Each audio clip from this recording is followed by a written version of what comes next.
Afternoon. Good afternoon, everyone. Good afternoon. So, looks like there's five of us. All right.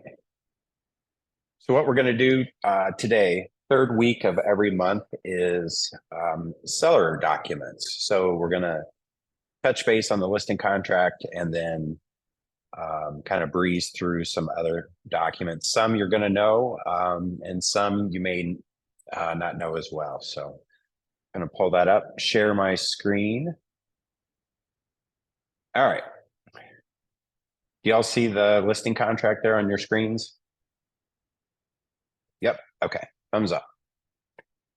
All right. So I'm not going to go line by line. I think most of you are familiar with, but I'm just going to touch base on some things that I feel are important. So when I look over listing contracts, I'm the one that signs them. Things that I notice that are missing on quite a bit is the township and the full legal description. We jump up just real quick to line number 2 for services for. So sellers, if you have, if you're going in person to sign a listing contract with sellers and there's more than two, it's easy to write those multiple sellers in. But if you're doing this through DocuSign or .loop or zip forms, it only gives you options for two. So you can manipulate that system into adding a third or a fourth, and then you can add them on the signature line as well. But that's a different class. All right, so make sure we're getting township, make sure we're getting full legal description. If you're not sure where to find that information, you can always reach out to me or Brian. As a coach, Brian, I know goes over those things. Okay, so in order to make this contract valid, we need, of course, a contract begin date and a contract end date. So I put on Facebook today a legal contract question, and that was, what happens if I have a seller that wants to sign the listing agreement today with me, but she doesn't want to put the house on the market as active and available for buyers to go through for another couple of weeks. So the MLS boards came up with listed coming soon. So you can do that up to 21 days, leaving it in that status. You can't allow buyers on the property or to go through the house. You can't market it as open house, but you can market it as listed coming soon. You can't show inside photos, all of those things. So there's some advantages to doing that listed coming soon in a market where the market is shifting away from sellers and it's becoming a little bit more difficult. Homes are sitting on the market longer than they have been in the last 12 months. So listed coming soon sometimes is a good enticement. So but what if it's more than 21 days, right? Like we don't want that opportunity to get a seller under contract if we know that their intent is to sell the house, but maybe they don't want to do it today. Maybe they want to sign the contract today with us, but they don't want to list until May 1st. So we don't want that opportunity to go away. Time kills deals, and if we don't sign a listing agreement with them, they may end up signing a listing agreement with another agent that they talk to. So we want to make sure we get that inked. And I usually recommend putting on the contract begins to put something like on or before May 1st. So that actually gives us a dead drop date, but that the intent could be that it could be on or before that. So until the MLS board tells me I'm not allowed to do that, that's what I recommend. But really, we want to try to, I don't know, I wouldn't encourage it, but we want to try to get those homes on the market as soon as possible. So as long as the seller's ready and the property's in the condition that it needs to be for presentable purposes, then yeah, I say let's go. All right, so make sure we're getting begin dates, expiration dates. On the list price, we need it written numerically and written out in US dollars.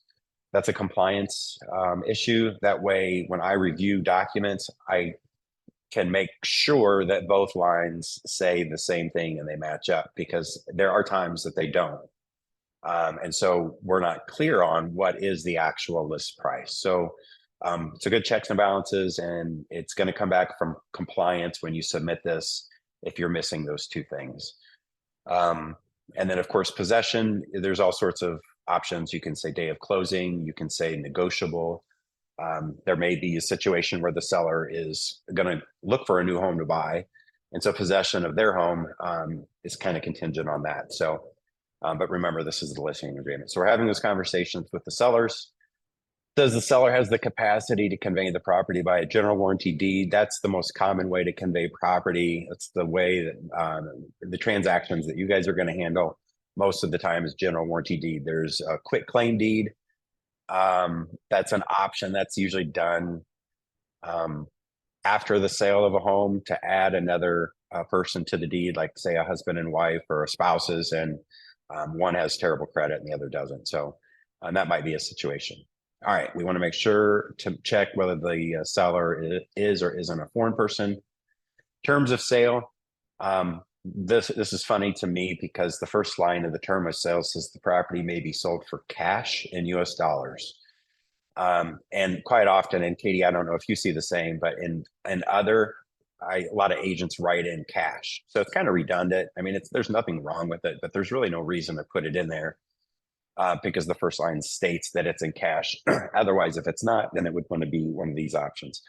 An example of other would be USDA. And most places outside of Allen County qualify for USDA. If you're unsure, you can go to their website. All right, property offered for sale. We want to explain this area, this section to our sellers as to what is supposed to stay with the home and what can be taken. I mean, honestly, they can take anything they want prior to listing the house, but once the house is listed and we have buyers going through the property or have the ability to do so, anything that they see that's attached to the home, to the walls, to the windows, those types of things all have to stay. So if we know our sellers have a favorite chandelier, or they have some things that normally would stay with the property, but they want to take with them to the next home, the appropriate thing to do is to take those things down and put something up that's appropriate in its place. So, but make sure we're asking them, if you notice that if this is a rural property, if they have propane tanks, those tanks can be rented or owned. So we want to make sure, because remember, anything that's rented does not convey with the property, with the sale of the property. Those items either have to be returned or arrangements made with the new home owners.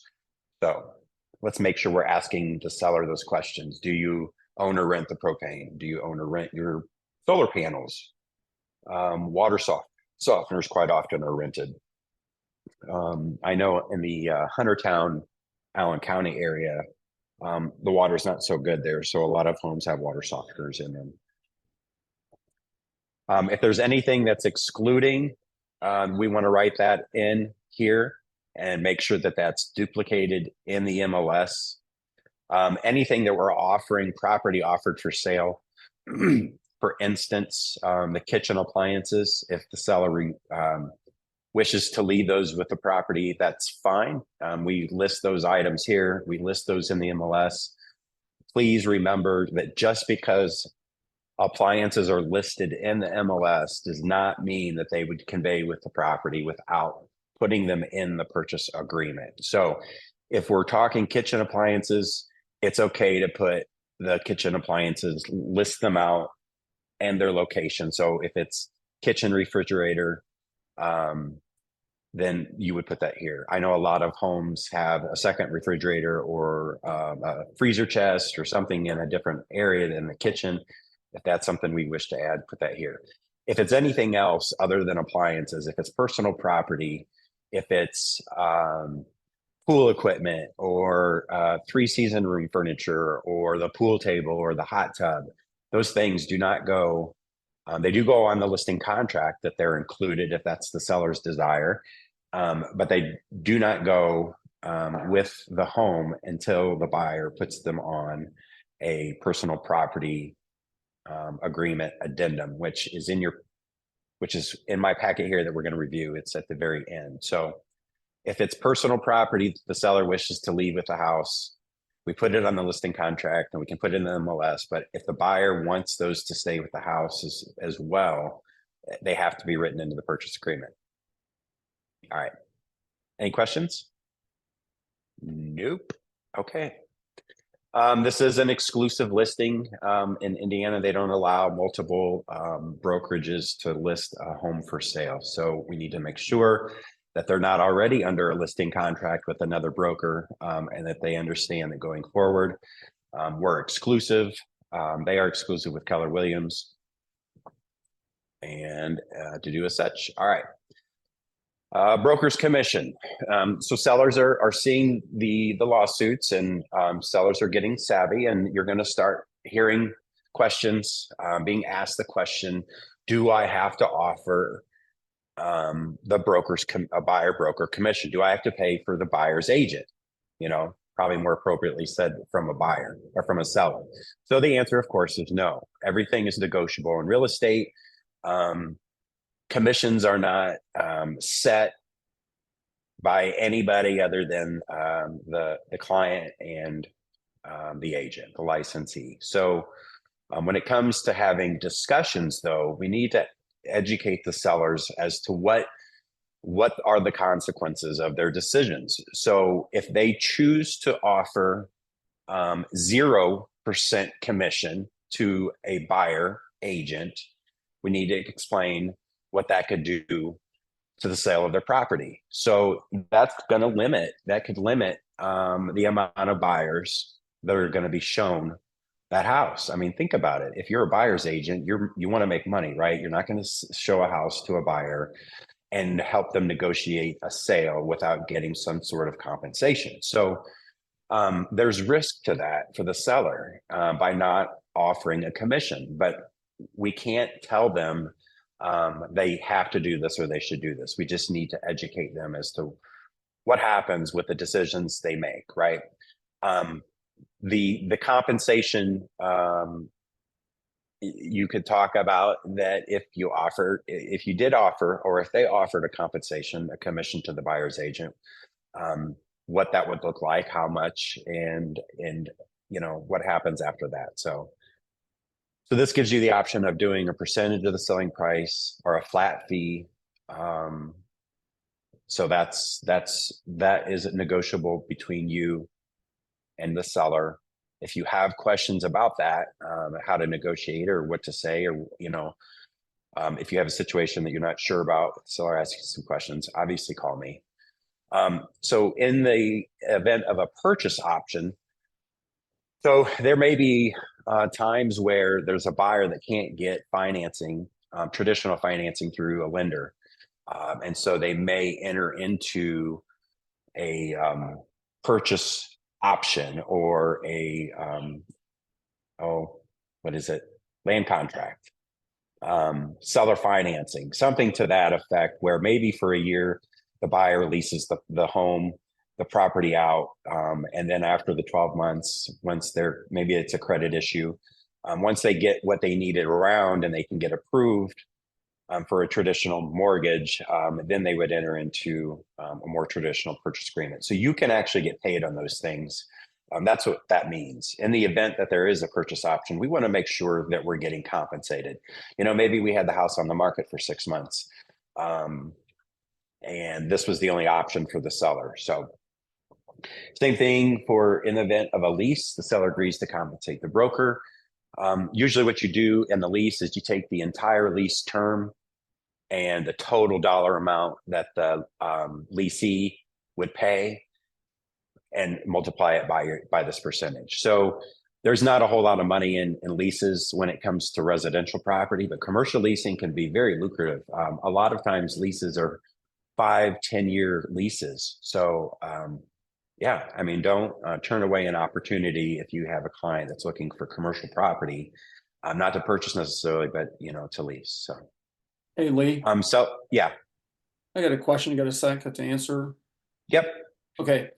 In that, you scrolled back to line 72 and so we can see down again. Okay. So where it says interest rate if they don't pay, what do you put in there typically? I see 10%. Okay, I just wondered, but the main question I had is on line 86, if the seller says 0% and I'm a buyer's agent and I come to that property, do I get a buyer's agreement signed before revealing that property to them? What's your recommendation on how that gets handled? Because there's no payment otherwise, right? Right. Well, yeah, you should have a buyer agency contract. That should be one of the very first things you do when Right, you're and I did having a get that. discussion. Right, I got that signed and I put 3% on that one. Is that the way to handle that typically? Yep. Okay, Hmm. just want to know, double checking. Yep. So if, oh, and one other question, if they offer, let's say, 1% or something on that line, do we go back to our buyer's agreement and just say 3%, and then how's that made up? If, does my buyer have to then give me 2 extra percent? Is that how we're doing that, or? That's how it would be. Well, it would be however you worded it in your buyer agency contract. Okay, good enough, just So wanted your for input on. listing contract purposes, though, let's use that as example. If the seller said, "Well, I'll offer 1%," and then Paul, you come along with a buyer and a buyer agency contract, and your buyer agreed to pay you 3%. And in that buyer agency contract, it states that we will do our best to get compensated by the seller. Right.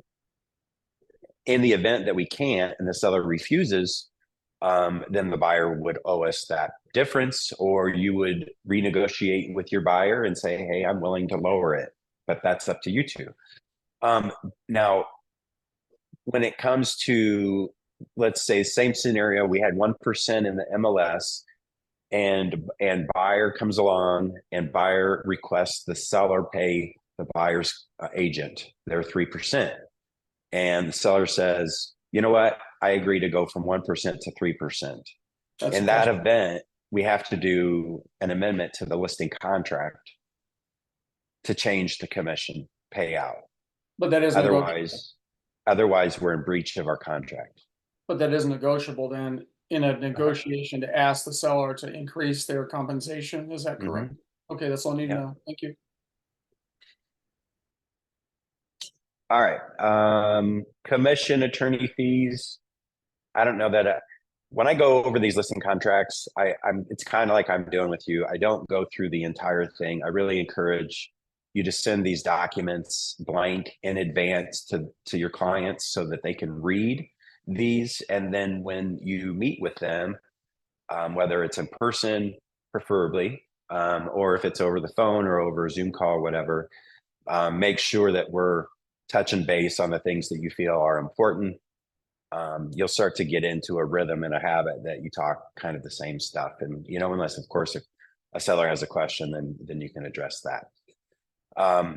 So, of course, you always want to discuss agency and what that means and what your duties are to them as a seller, what you can and can't do without their written permission.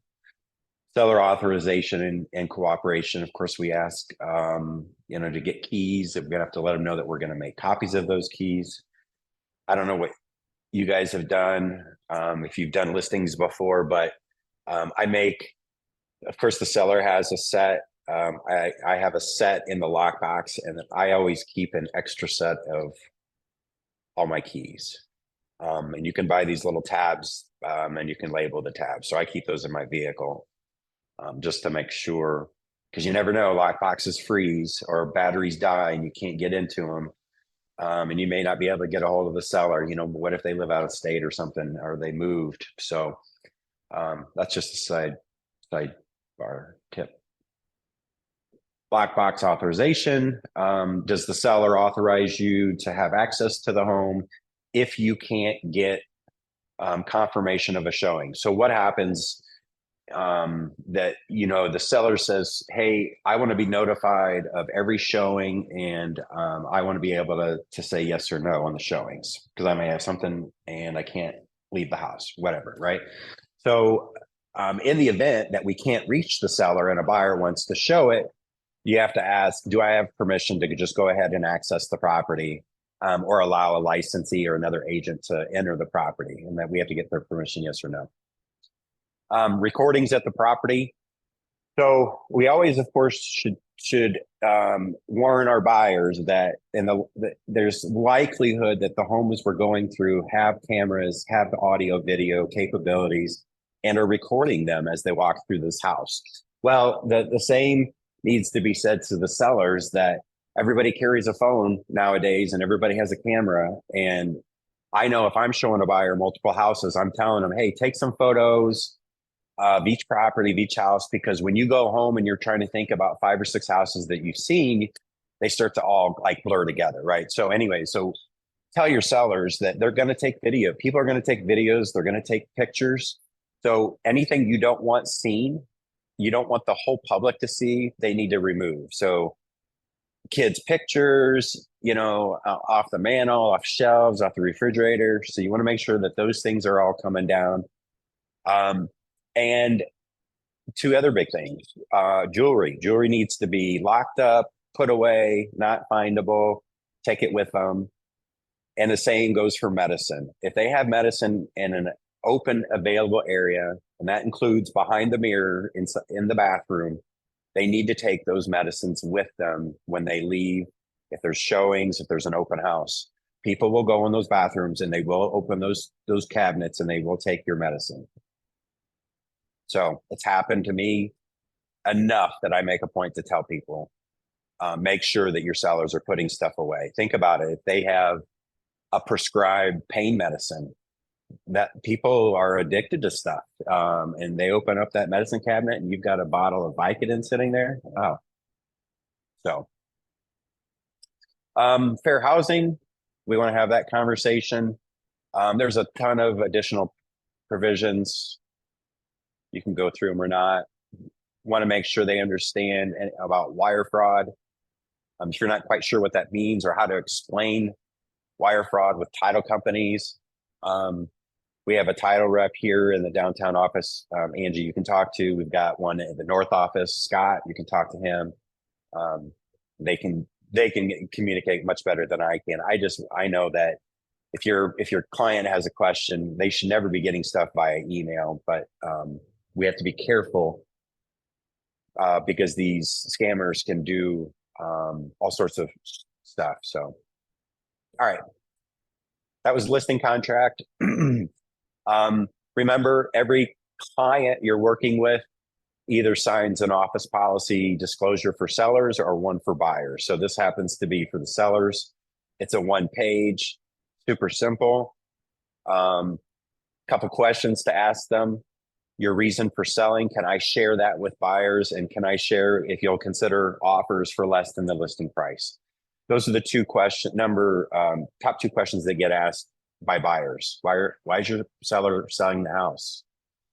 Are they moving? Are they relocating? Like, what's wrong? Is the neighbors crazy? So, and then just like on the buyer's office policy and the sellers, we've put in the transaction processing fee disclosure. Makes it easier to have the conversation with your clients as to why you use a transaction processor, and then whatever fee you charge. So this is a great way that if you guys are using Harmony, they're on the line with us on the Zoom call with us today. If you use them or you use somebody else, this is a great way to make up for that expense, is to put that expense on to your client. That way it's not coming out of your commission and it's not an extra expense. So, all right. In the MLS, if you haven't messed around, there's documents when you put a listing in that you want to upload that we need to share with the buyer. So the first one, this is not mandatory either for Keller Williams brokerage, and it's not mandatory for the state. So if you don't use this form, I'm not going to be upset with you, but I want you to understand what the importance is of this. So this is an alternative dispute resolution addendum. Quite often, and it's not a daily thing, but I have conversations quite often about buyers and sellers not coming to an agreement after they've had an offer, a purchase agreement. So for whatever reason, the deal falls apart and there's a dispute. Maybe the dispute is about earnest money, Or maybe the transaction did close and a new owner took possession and there was a problem with the house and the buyer feels that the seller neglected to disclose that and they're going to go after them for damages. So essentially this document sums up that if the financial obligation, the damages exceed $6,000, that the IAR recommends that the client contacts an attorney, a real estate attorney. Okay, if it's under 6,000 and both parties sign this agreement, then that means they are agreeing to go through the Better Business Bureau and to go through arbitration with them. So you're going to come up with a situation. You might agree that you think that the ADR is a good thing for your client. You want to use it to protect them.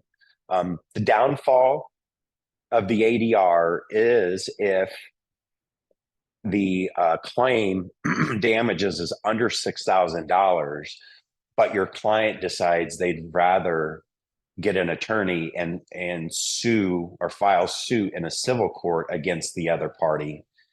They can't do that if both parties sign this agreement. So that's why you may not see this uploaded into an MLS listing by every real estate agent. There are agents that will never use this until they're told they have to. So that's what that document is for. So if it is under 6,000, there's steps to be taken. Please remember, if there's a dispute, it's a dispute between buyer and seller, not between Paul at Keller Williams and Sam at Century 21, right? Like those things, it's between buyers and sellers. Now we can help the client and direct them to the Better Business Bureau or direct them to a real estate attorney. But beyond that, we have no obligation. Our obligation is only for the transaction. It is not for anything that may occur afterwards. Does that make sense? Any questions? What is the IRA you was talking about? So the IAR is the Indiana Association of Realtors. Okay. There's NAR, National Association. So we've got NAR, IAR. So every state will have their own association of realtors. And then you have your area, like Upstar is Upstate Association of Realtors. And so you have your local board, your state boards, and then you have your national boards. These documents that you use as a licensee and as a member of the IAR, you have access to all of these legal documents. These were all drawn up by attorneys. And so only licensees and members of the IAR can use these forms. All right, so we have the ADR as it's shortened. We have the lead-based paint, the LBP. This document is only needed if you have a listing on a property that's older, was built prior to 1978. If this document is going to be used because that home falls in that time frame, please make sure on both seller and buyer sides, and I know Katie and Sarah can attest to this, we quite often are missing initials next to the buyer section and missing the checkbox here. Broker initials, this is the listing broker initials. So make sure we're getting all of those boxes check marked and signed. Selling broker, listing broker, that's not the managing brokers, those are you. All right, any questions on that? Good, we're doing pretty good. All right, seller's residential real estate sales disclosure. So it's been a couple of years since I heard this, but I'm sure it's close to the case, if not still. The number one reason for lawsuits regarding real estate transactions in the state of Indiana is the seller's lack of disclosure on this form. 60% of sellers that were polled by National Association of Realtors admitted they didn't disclose everything that was wrong with a home, major defects. 60%. That's those that admitted it. I'm sure there's a great number of people that didn't admit it in that poll. So this document is so important from a listing side of things, and I want to explain my opinion on this. So I always explain to the seller to disclose anything that could be construed as a major defect. They have to disclose it in this document. Don't try to hide it, thinking and crossing fingers that when there's a home inspection, that one, maybe there won't be an inspection, and two, if there is, that they're not going to catch it, right? Well, quite often it is caught, and then the deal blows up. So why don't we just prevent all of that from happening and just disclose those things up front and get the right buyer? See, the sellers don't want to disclose everything because they're afraid they won't sell the house, or they're going to have to sell the house for quite a bit less, right? So if that's their fear, we have to tell them that could be the end result by not disclosing this information. So if you disclose it and we get a buyer who reads the seller's disclosure and says, oh, yep, it looks like there's a little leak underneath the kitchen sink. Well, that gives that buyer the opportunity to either, if they're interested in the house, to either write in the purchase agreement, seller to fix, leaky pipe underneath kitchen sink, or maybe they're okay with that.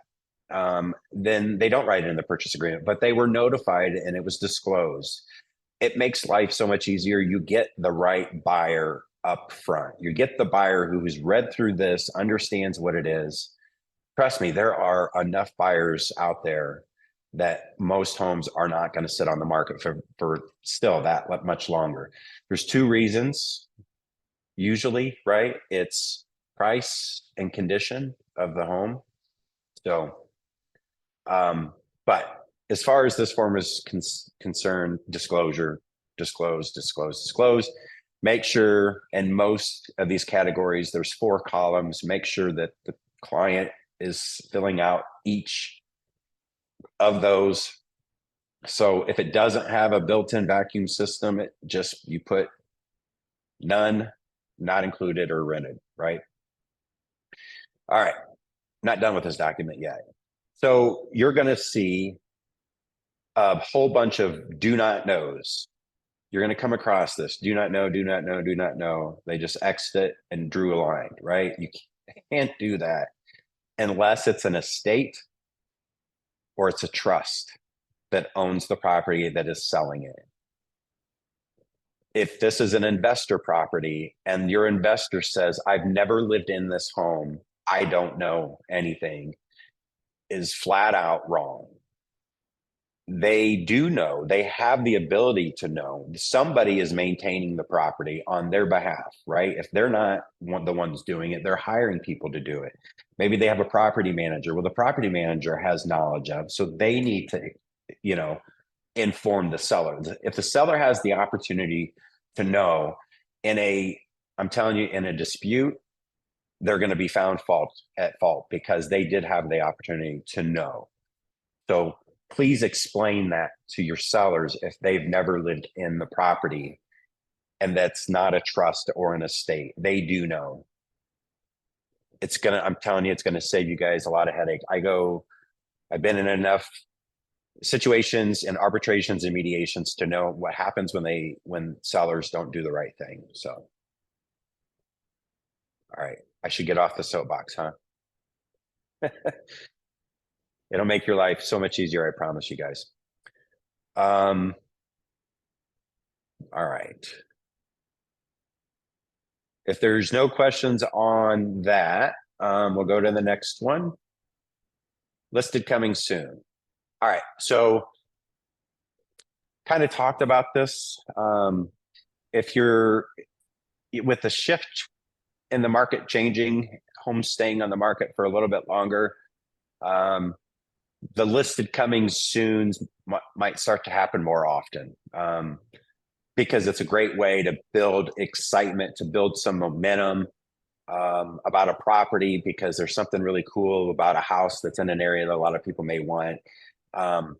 And the seller's preparing the house for it. And so buyers are just waiting and just waiting and just waiting. And then boom, it goes live and you have an open house.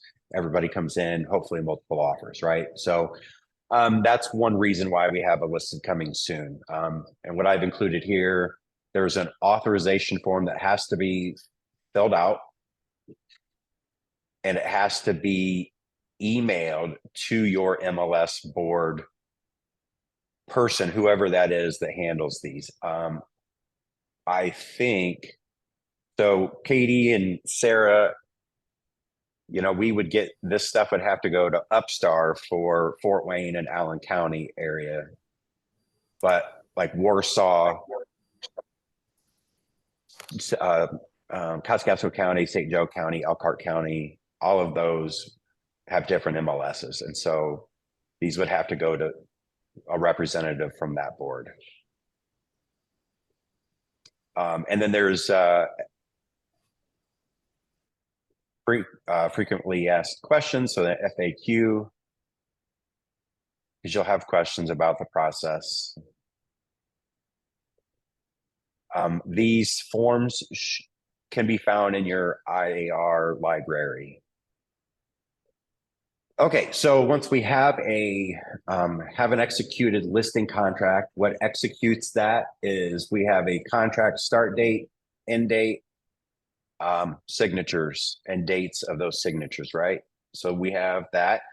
If we need to change the contract from its current terms, whether that's the length of the contract, whether that's the listing price, whatever that may be, if we're changing or we're going to amend it, we want to use the amendment to the listing contract.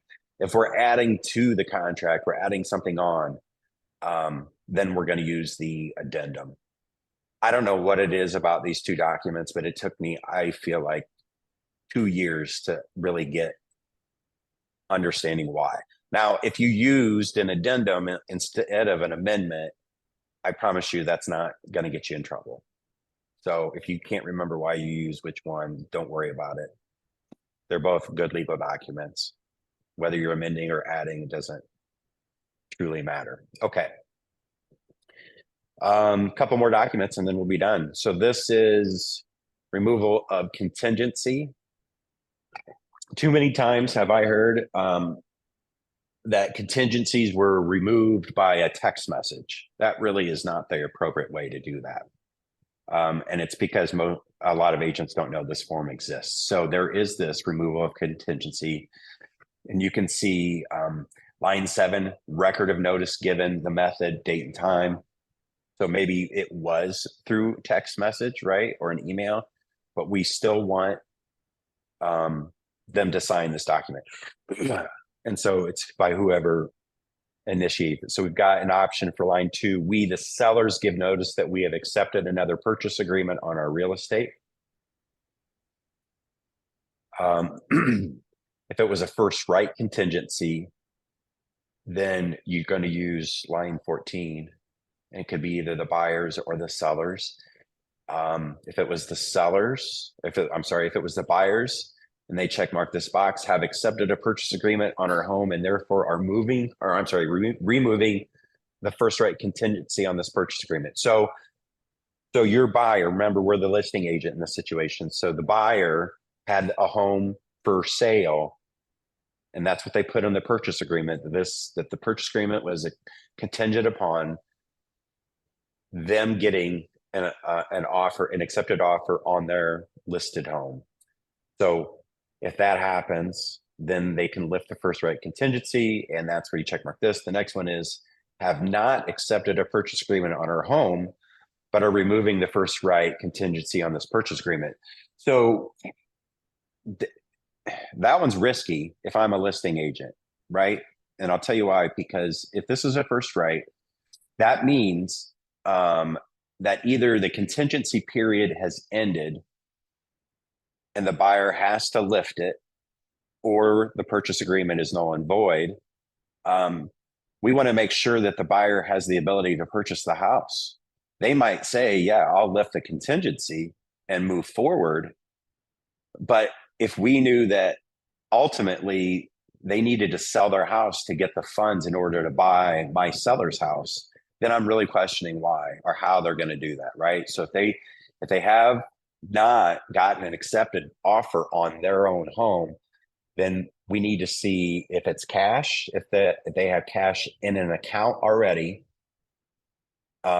or they have made arrangements with a lender, whether it's a bridge loan or a gap loan or a home equity line of credit or loan, something that provides them with the funds that allows them to go ahead with the purchase without selling their house. So, and then there's another. So with the exception of the earnest money, all remaining time conditions in the purchase agreement and first right contingency addendum shall begin to run upon the removal of the contingency. So if that first right contingency is lifted, all timeframes start then. So time for finance, time to apply for financing, the time to obtain approval, all of those dates start the day that the contingency is listed. Not the earnest money, because the earnest money should have already been delivered and deposited. All right. Any questions on that? Nope. All right. Couple more. Multiple offer notification. So there's a couple ways that we can go about this. I never see this document, and maybe because agents don't know it exists. So usually multiple offer notifications are given by the listing agent, and they go through showing time because that's where they can track everybody that's shown the home, that's requested it through that system. And they can send out, hey, a note, please advise your buyers to bring their best, highest offer by such and such date. So I see what happens on the end of things when we're the buyer's agent, and the buyer agent was notified through showing time, but didn't get that notification because it doesn't come as simple as a text message or an email. So using this document and sending it to the buyer's agent does a couple things. It ensures that the buyer agent is going to receive it, just like any other communication that we've done with paperwork, right? If that's your method, is emailing back and forth, that's what you should stick to. And using a multiple offer notification, this gets sent to every buyer. So if you want to notify, you had 10 showings on your listing one weekend, and you want to notify the other 9 that didn't make an offer yet, or maybe made an offer, you want to make sure that all those buyers get notified in writing. And this is the best way to do that. Because then we can tell, because the buyer signed, we know their agent gave them this notification. And 2, it gives the buyer confidence in knowing that their agent isn't just saying this to get the price to increase so that they can get a higher commission. That make sense? Cool. So, okay, last one. So we started with the listing contract. We're going to end with the agreement regarding personal property. So you may have thought, well, he said we shouldn't put pool tables and hot tubs and pool equipment and all those other things that the seller wants to leave with the house or is willing to leave on a purchase agreement, because the lenders and the underwriters, if your buyer is going to get a mortgage, don't want to see those things. They call them chattels, or as our French Canadian loan officer from Ruoff, Nick, says, chattels. So those are the extra things that don't have value when it comes to the purchase of a home. They don't add any value to the house. They're personal property. So don't put those things in the purchase agreement. You can put in further conditions on the purchase agreement that states, please see attached agreement regarding personal property. That doesn't get communicated to the loan officer. So you don't send that, the buyer doesn't send this document to the lender. If they did, the loan officer is not going to share it with underwriters anyways. But this does get sent to the title company because this is a part of the transaction still. It's just separate from the mortgage, if there is a mortgage. And typically agreements regarding personal property where there's money being exchanged outside of the sale of the home, then that transaction usually takes place after the closing of the house. So let's say everybody goes to closing, everybody signs the documents, keys are exchanged, congratulations, congratulations. And then the seller or the buyer, slides a check over for X dollar amount to satisfy whatever was on this agreement. So that's what this is for. Make sense? I like this here. Seller does not warrant or guarantee the condition or future performance of the personal property conveyed by this document. That's a fantastic line to use when you're talking about leaving appliances. Man, I mean, buyers will come in, and if there's something wrong with an appliance that was going to be left, they want you to fix it. So I always put in remarks for listings. Appliances are included with the sale of the property, but are not warranted or guaranteed. So, but that's just me. All right. Hey, Lee. Any questions? Yeah. Great discussion. Appreciated it. The recording of this, when does that show up for us to have access to? If not Friday, it'll be Monday. Okay, great. So Amanda does those for us. She does a fantastic job, but she only works Monday, Wednesday, Fridays. Right. Sometimes, so it takes her a couple days to get these. She edits them and does some other stuff, I guess. I don't know. No worries. Good information. Thank you. All right. Anybody have any other questions? Doesn't have to be about what we talked about today. It could be something one-off. No. All right. Well, go enjoy the warm weather if you get a chance. Next week, I will be in Vegas. So Michael Vandegrift, a seasoned agent with us, is going to be doing contracts classes. So I said he didn't have to do the Zoom one, but he offered. So next week is inspections. It may not be crafting inspection responses. It may be more about the document itself. But if you have questions about those types of things, Michael's very good at that.